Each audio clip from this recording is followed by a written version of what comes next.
జమ్మూ కశ్మీర్లో కురుస్తున్న భారీ వర్షాలతో సాహార్ఘాట్ వద్ద ఆకస్మిక వరదలు సంభవించాయి. ఈ వరదల ధాటికి పాత సాంపా కథువా రహదారిలోని పలు భాగాలు పూర్తిగా కొట్టుకుపోయాయి. రహదారి దెబ్బతిన్నంత ఆ మార్గంలో వాహనాల రాకపోకలకు అధికారులు పూర్తిగా నిలిపివేశారు. దీనివల్ల సమీప గ్రామాలకు బాహ్య ప్రపంచంతో రవాణా సంబంధాలు తెగిపోయి ప్రజలు తీవ్ర ఇబ్బందులు ఎదుర్కొంటున్నారు. ఉధంపూర్ జిల్లాలో ఎడతెరిపి లేకుండా కురుస్తున్న భారీ వర్షాలతో నదులు, వాగులు, సహజ జలవనరులు ఉధృతంగా ప్రవహిస్తున్నాయి. నీటి మట్టాలు వేగంగా పెరుగుతుండటంతో ఉధంపూర్ పోలీసులు అప్రమత్తమయ్యారు. ప్రమాదకర ప్రాంతాల్లో నిరంతరం పెట్రోలింగ్ నిర్వహిస్తున్నారు. ప్రజలెవరూ కూడా ఉధృతంగా ప్రవహిస్తున్న వాగులు, జలాశయాల వద్దకు వెళ్లొద్దని, సురక్షితమైన ప్రాంతాల్లో ఉండాలంటూ విజ్ఞప్తి చేస్తున్నారు.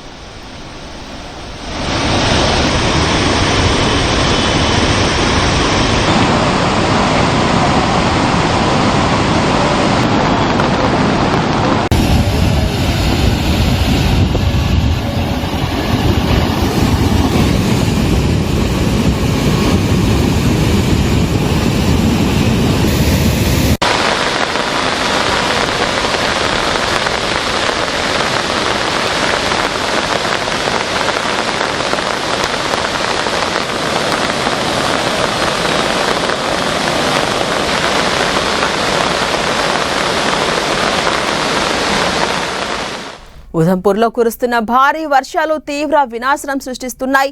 ఎడతెరిపి లేకుండా కురుస్తున్న వానలతో జమ్మూ శ్రీనగర్ జాతీయ రహదారిపై కాశ్మీర్ వైపు వెళ్లే ఆప్ ట్యూబ్ మార్గంలో ప్రమాదకరమైన బురద ప్రవాహాలు, కొండరాళ్లు విరిగిపడుతున్నాయి.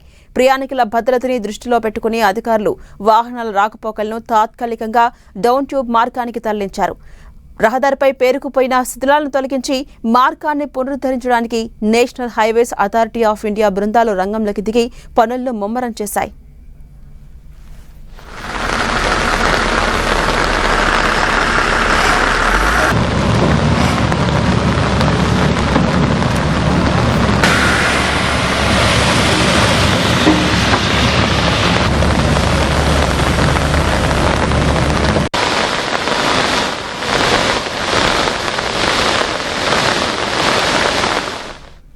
ఇక జమ్మూ కశ్మీర్లోని రియాసీ జిల్లాతో పాటు ఎగువన ఉన్న క్యాచ్మెంట్ ఏరియాలో కురుస్తున్న ఎడతెరిపి లేని భారీ వర్షాలతో సలాల్ డ్యాంకు వరద నీటి ప్రవాహం పోటెత్తింది.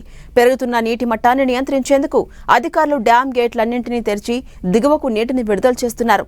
భారీ వర్షాలకు తోడు డ్యాం నుంచి ఒకేసారి నీటిని వదలడంతో చీనాబ్ నది ప్రమాదకర స్థాయికి చేరుకుంది.